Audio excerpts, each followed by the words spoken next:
When you push publish, does anything actually happen for your business? If it doesn't, you need to start building your audience. And that's what we're going to help you do today, right here, right now, on Air Brands Live. You're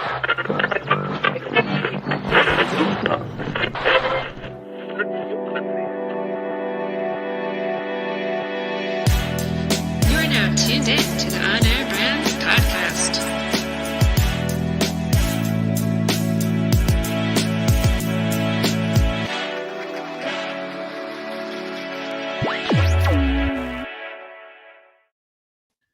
What's up, everybody? Welcome to the On Air Brands show. I am Todd Giannattasio along with my co-host Amber Fuhriman. What's up, Amber?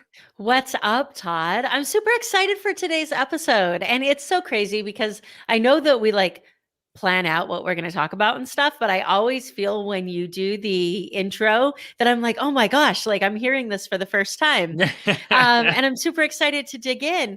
What I was thinking about when you were talking about the intro, though, is I told you when we were prepping that I just hit my 2-year anniversary of podcasting. Big milestone. Congratulations. And thank you so much. And you were talking about how when you hit publish, does anybody notice? And I remember when I first started my episode and I was like, my God, I hope not.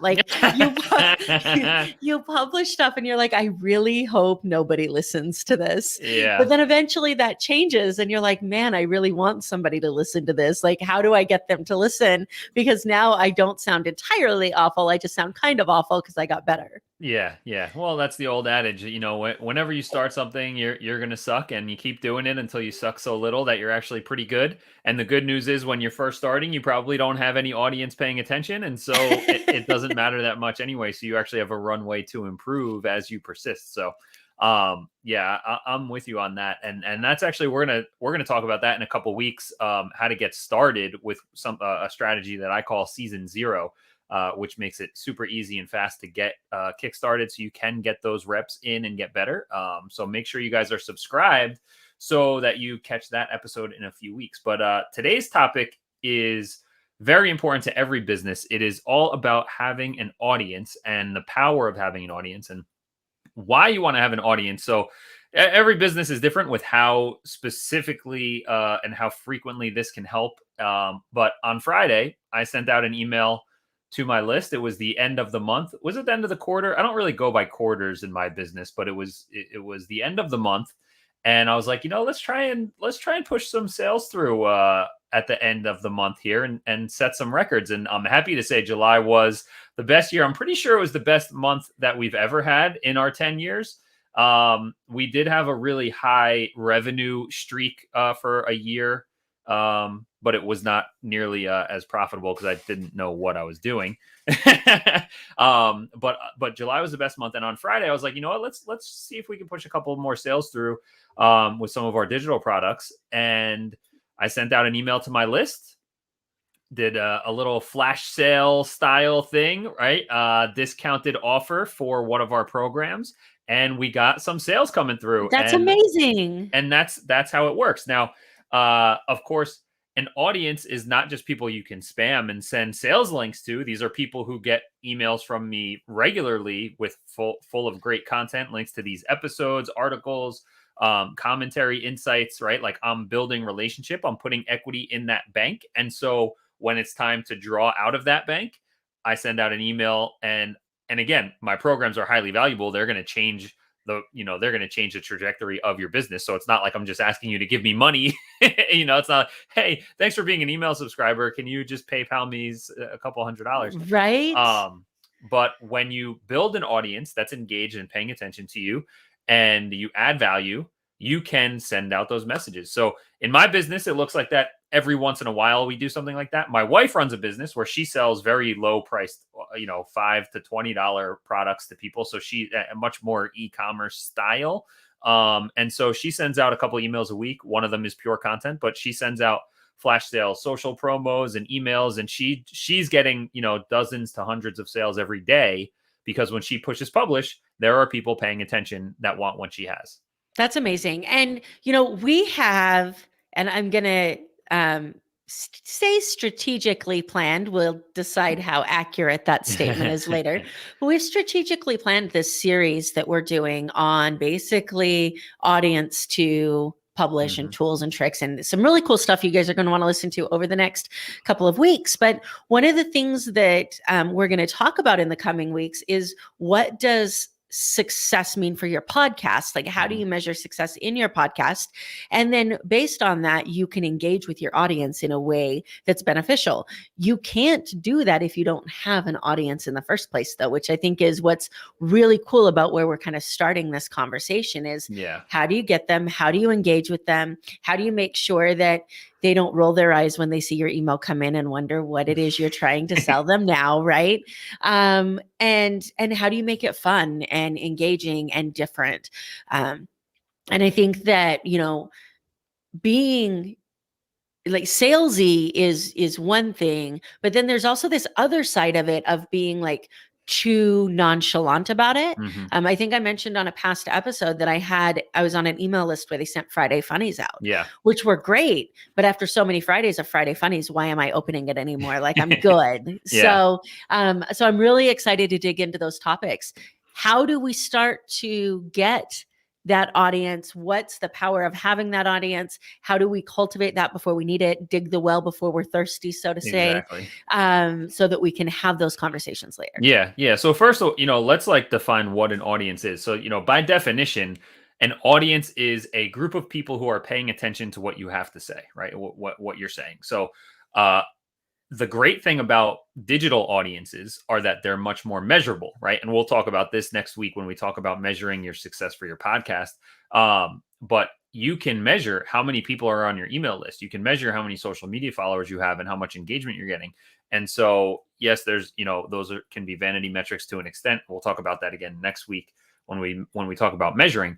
But it is tangible. Like, this is not a, quote unquote, like brand awareness. We're publishing stuff and hopefully people see it. But we can actually see the insights of how many people are seeing our content, how many people are subscribed to our list and taking that next step, how many people are clicking on our stuff and visiting our website, right? And so when we have those people paying attention and being engaged, right, they're taking some kind of action where they're consuming, they're clicking, they're liking, they're commenting, they're sharing, whatever it is, right?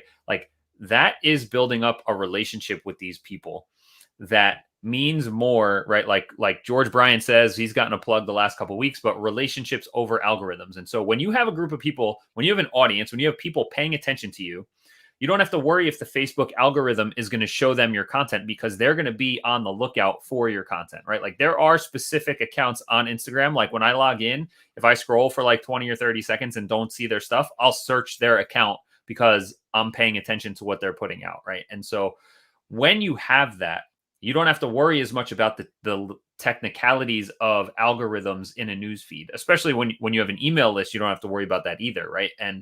And having those people there where you can push publish and reach people directly is huge. Yeah. And, it just goes back to kind of the theme of everything that we talk about, which is that intentionality aspect, right? Yeah. Intentionally creating content that your audience wants to engage in. And that engagement, I mean, we've all seen, I think, those outdated social media calendars that tell you what to post and when.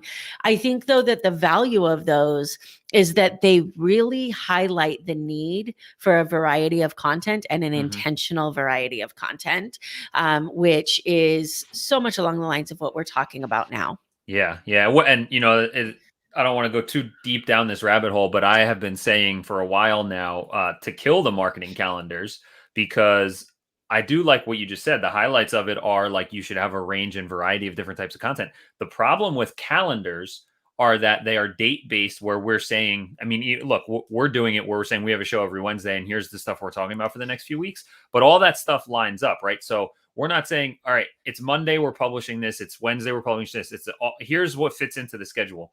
Where you want to create a quote unquote calendar is based on your customer's mindset, starting at, think of it, instead of January, February, March, think of it as day 0 to day 10, day 20, day 30, and day 0 starting with a couple things, a trigger event, right? they had an issue or a problem, and now they're on the lookout for solving that problem.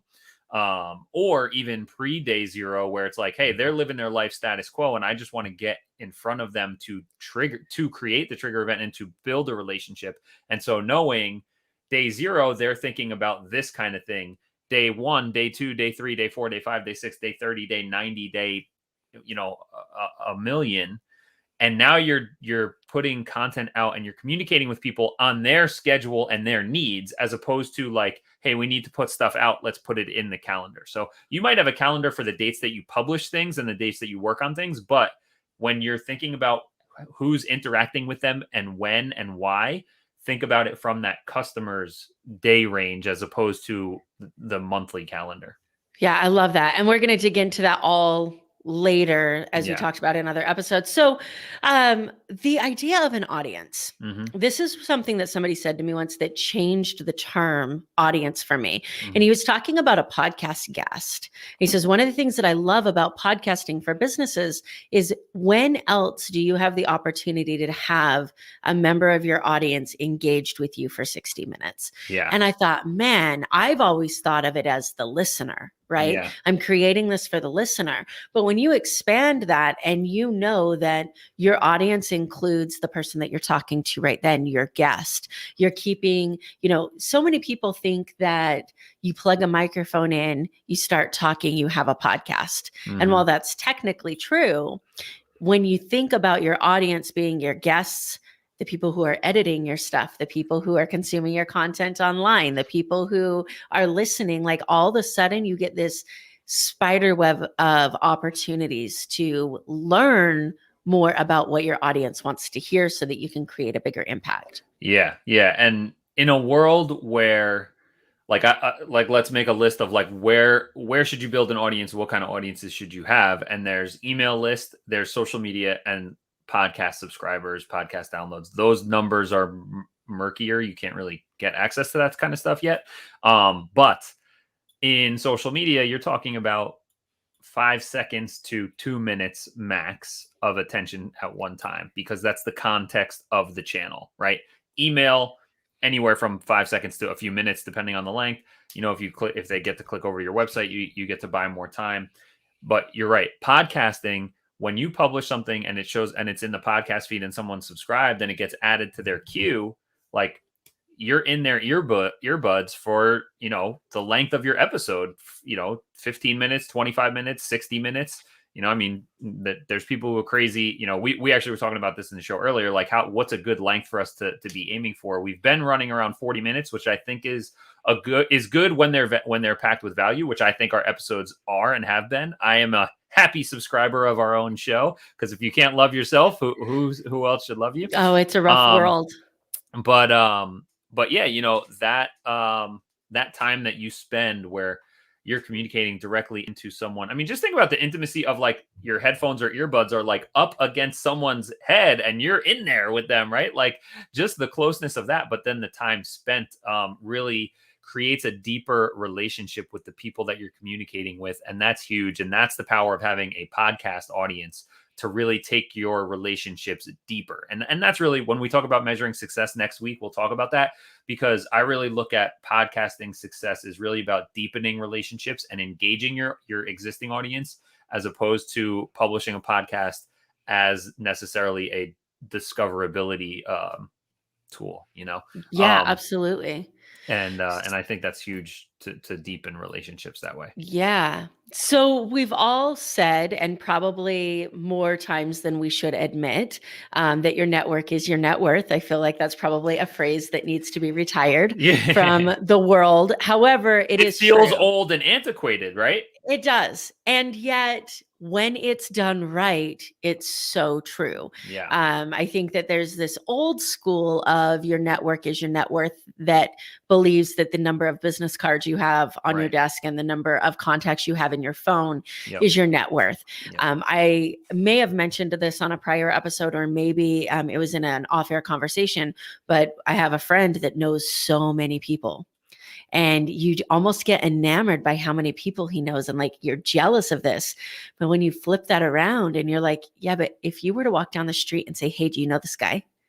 how many people would know him? Right. And that's the power of that network is your net worth, right? Right. So I would love to know from you, how has building an audience actually helped you with that network is your net worth? Yeah. So this is And huge. what's that power? And this is like a transition, and today's conversation might help me get clarity around the direction I'm going with this in general, because I've been thinking about it a lot the last couple months as I've seen, over the pandemic, people getting laid off and stuff and starting their own businesses and being, being in their mid 40s, late 40s, and always living by that saying of like, oh, your network is your net worth. I know all these people, I can call all these people. Well, now you have to actually call all these people, right? And you don't see them regularly, and you don't have a way to reach them directly with the push of a button. And so building an audience is really that, like, the push button communications to stay in touch with your network these days, right? Like, you don't have to go sit down, block off 45 minutes every morning to call people for 20 minutes, because they don't want to be talking to you on the phone for 20 minutes anymore, right? Like, no one's really interested in having their time sucked out like that. But if you're taking those connections and putting them online in your social feeds, if you get them subscribed to your podcast, if you have them on an email list where you're sending out stuff on a regular basis, now you are deepening those relationships with your network, but just at scale. Yeah. And it's more permission, like, no one, I mean, maybe some people get annoyed if you post a lot on social media, but if you're just showing up in someone's news feed on Facebook, LinkedIn, Twitter, Instagram, whatever, no one's going to be like, oh man, I can't believe I'm hearing from Todd again, right? Like, they just scroll past it. But Yeah. if I were to call that person every single day, it's like, dude, enough is enough. Stop calling me, right? Like, so it's like these are ways that we can actually build better sustainable relationships in the right context, where we're not annoying people with phone calls and stuff like that. So I think having the audience, having ways to create, to engage and continue your relationships at scale today is a massive advantage, because back to the people I know that started their own businesses out of necessity over the last few months, if they had taken the time to build the quote unquote network that they had offline, all those business cards that are on their desk, if they had taken the time to add all those connections on LinkedIn or on Facebook, and had been having a consistent posting schedule, even just a couple times a month, if it wasn't, they didn't have a business yet. But then when they had a business, being able to post and say, major announcement, I'm starting my own company. Here's the problems we solve. Here's our perfect clients. If you know someone who's like this, I'd love an intro. Bam. You automatically are going to start getting those introductions right out of the gate with so much less effort than like, okay, let me bust out my this stack of business cards and call people who haven't heard from me in a long time. And like, you make a couple calls and you're just like, man, I just had the same conversation a bunch of times like this, right? Like, but if they would have taken the time to transition and cultivate those relationships in the digital world, now you have that push button communication that makes things so much faster and easier for everybody involved.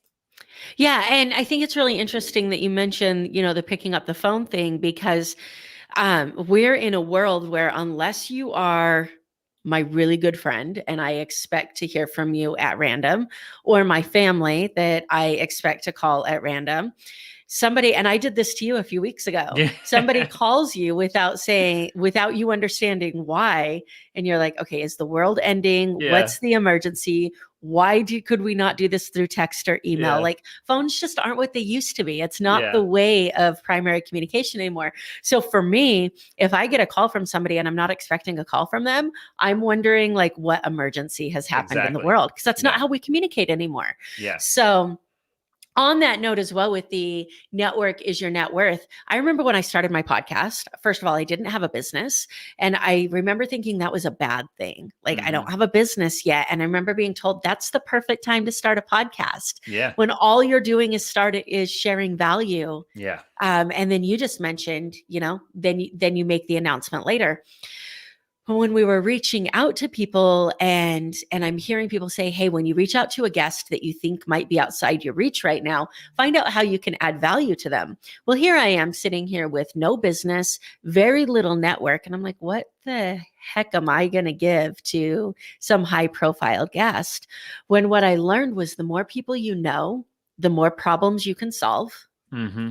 And the more people you can introduce someone to add that value that they're looking for. Like, you don't have to do it. Right. You just have to know somebody who does. Yeah. So the power of your audience isn't in the numbers. It's not in the downloads. It's in like the conversations and the relationship building that you have with those people. So you can leverage those relationships to impact everybody in a win-win.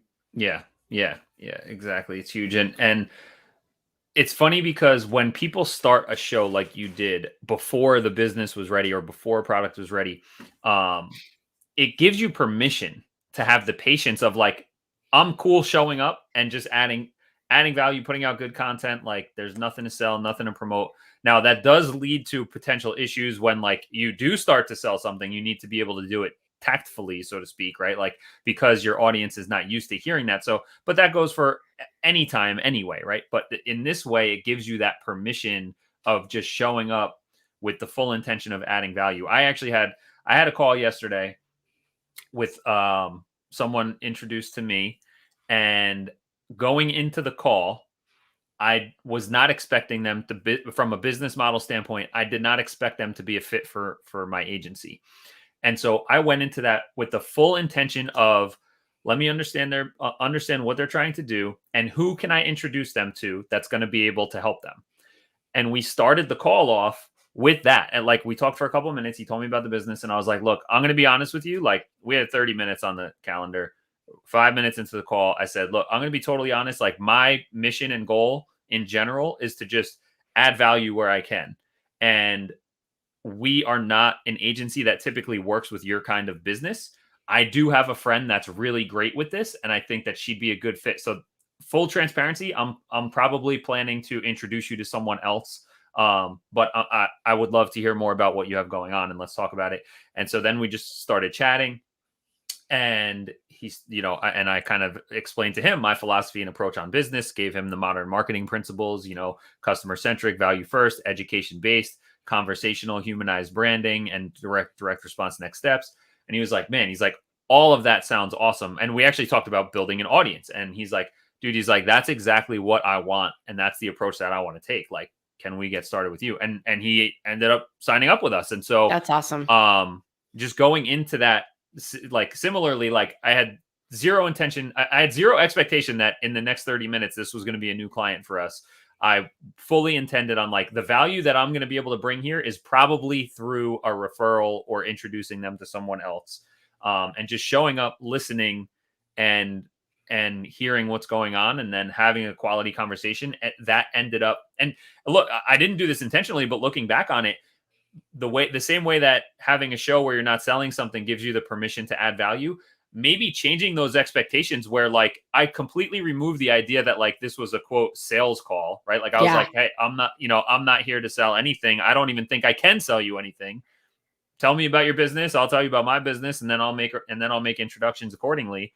And then we end up, we're going to be doing business together. So yeah. And I mean, just overall, like, that's the great way to make connections, but psychologically, it's a great way to get people to buy your stuff too. Like, right. Honestly. And one of my favorite stories is a good friend of mine always tells a story. We're now mutual friends, all three of us that are in this story, but, he tells a story of somebody coming that sold office equipment in his area, and it was face to face, and comes in and he doesn't try to sell him anything. He doesn't talk to him about office equipment. Like, he's just getting to know him, and they just build a friendship. But then every time he sees this guy, he's like, dude, why? Like, when is he going to try and sell me a printer? When is he going to try and sell me a printer? But then it switches when he doesn't try, it switches from, why isn't this guy trying to sell me a printer? Like, what? And so finally, like 2 or 3 months down the road, he interrupts him mid-conversation and just says, dude, like, do you not think that I need your stuff? Like, why am I not good enough for you to like sell me a printer? And it's crazy because we like, I know we talk about it in sales all the time, but this is where your audience really comes into play. When you can nurture them, they will insert themselves into your products and services. You don't have to sell it to them. Yeah. Yeah, totally. And so let's we talked about why having an audience is so important. And before we wrap up, I want to kind of give a list of like, all right, so hopefully everybody here understands the power of an audience and creating these digital audiences so that you can build those relationships at scale. And like I said, using it to build relationships at scale, not using it to just spam your message out to people who subscribe to you, right? Yeah. Because that's how you lose subscribers. No one's going to want to buy from you, right? Like use your audience as an opportunity to build relationships and treat it that way. And think of your audience as the people that they are. There are people on the other end of this, right?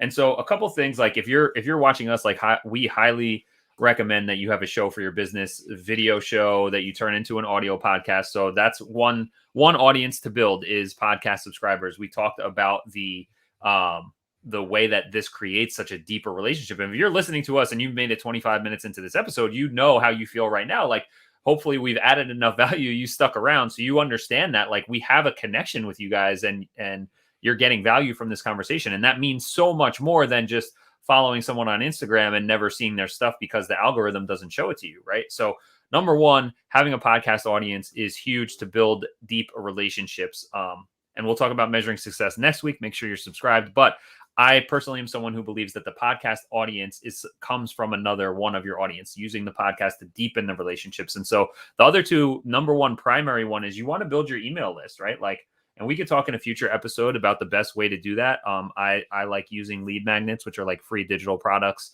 essentially, for people to sign up and get access, and then, and giving their permission to get follow-up communication. So that's really where we want to drive our quote front end audience, get people into our world by giving them something for free up front. And then from there, dripping out some good content, linking over to our show and asking them to subscribe. So that's how we can go from, stranger to email subscriber, giving them value up front, and then dripping out content and then moving them into podcast subscriber or podcast listener through the email links. And then, the third one being social media. And I think social media is the easiest way to transition people from that whole old school network is your net worth type of thing. Just get connected to people, make sure you're showing up consistently for them. And those are the three channels to really pay attention to where you want to build an audience so that you can create connections, create relationships, create conversations. Like I said, one of our principles up front is like conversational messaging. Like in our emails, most of the emails don't have links. It's like hit reply and let me know. Right. And it's asking for conversations.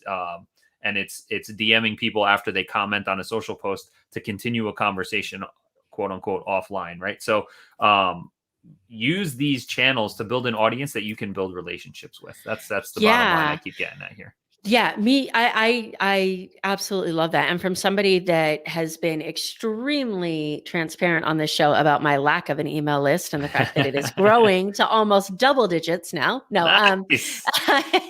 I had forgotten that email's a two-way street. Yeah. So when you talked about hit reply and let me know, like what better way to have a one-on-one conversation than send a mass email out to your list and get individual responses back so that you know who to connect with about whatever that topic was. When I first started in this email marketing game, I thought like, okay, I gotta create a lead magnet, and then I gotta figure out who clicks on it by creating tags, and then I gotta go through and sort those, and then I gotta follow up all of this stuff. And it was so easy just to say, hey, let me know what your thoughts are on this. Like that reply button exists for a reason. I'm like, whoa, like email works both ways. Like they can send me emails too. So, it's true. And it's so easy to forget. And this goes back to the outdated social media calendars. Like, I don't know who else can relate to me, but I know my people are out there that like you have a calendar and then you're like, okay, I got to stick to my calendar. And then something massively amazing happens in your life and you look down at your calendar like, okay, where can I put this? Like, where can I put this in my calendar? And then you're trying to talk about like, I don't know, whatever it is, but Yeah. all you're thinking about is this amazing thing, and it never works. So Yeah. ditch the calendar, say hello, ask Yeah. for a reply. Yeah. That's kind of the moral Yeah. of this, I guess. And when we get into our tools and tips episode in a couple weeks, we're going to be talking about ways to capture those stories too, right? Like when something amazing happens and you're like, oh man, this would be a great social post, but like, oh, it doesn't fit the calendar. It's like, when is it okay to just like just put it out right away? Or how do you capture those in a way that makes it easy to then add into the schedule when it's appropriate? Or tease it and be like, Right. hey guys, this just happened, right? There's so many Right. ways. Another thing we're going to talk about, I love volunteering Todd for topics on this show. I feel like he just take notes all day long. So another topic we're going to talk about is how to repair those relationships when you inevitably Oh, damage them, and like how to be honest about the fact that you messed up, you didn't know what you were doing, you're learning like everybody is, and repair the relationships that you've burned through not knowing what you're up to, because I've got a whole list of those. Yeah, that actually would be a great show. So make sure you guys are subscribed. I just wrote it down as a topic because I think there's a few things we can stack in there with like follow-ups, re-engagement, and all that kind of stuff. To do that. That's true. And like, there's stuff as simple as like you put the wrong link in the email, which, happens, or you forgot to change the subject line from the last one you sent out. Unfortunately you sent an email that said hi first name because you forgot to put the right merge tag in the tool, right? Like, whenever I see those, I actually did that a couple weeks ago. But whenever I see them come from someone, I'm just like, oh man, I feel for you. Like, yeah. So in case you're back there wondering how Todd and I create this show every week, I basically just think about all the things that I wish I could ask Todd if we were working together about marketing, and then mention it on the show when we create episodes. And he does the same with mindset, and then we just figure it out. Yeah. And luckily we keep it on mindset, and I don't have any legal questions. I know. Yet, Yeah. I mean, I don't know. I was going to throw in the fact that if you do decide that you're going to start calling everybody every day, you might need me for your TPO representation. But and that's where you can go to, what is it, amberfuhrimanlaw.com or vegaslaw.com if anybody. Fuhrimanlaw.com. Fuhrimanlaw.com. Yeah. Hopefully for you all never need legal that. advice. The podcast is better, I promise. Yeah. But for you guys looking for that mindset topic, looking for the business coaching and success design, that's where you can get Amber at morethancorporate.com and follow her solo/interview podcast there. If you want free resources that'll help you with your content strategy and marketing like we talked about today, hit up onairbrands.com/show for some free resources there. Make sure you're subscribed to the show in your favorite podcast platform, because we have some great episodes coming up in the next few weeks. So have a great week, everybody, and we will catch you on the next episode. Bye, guys.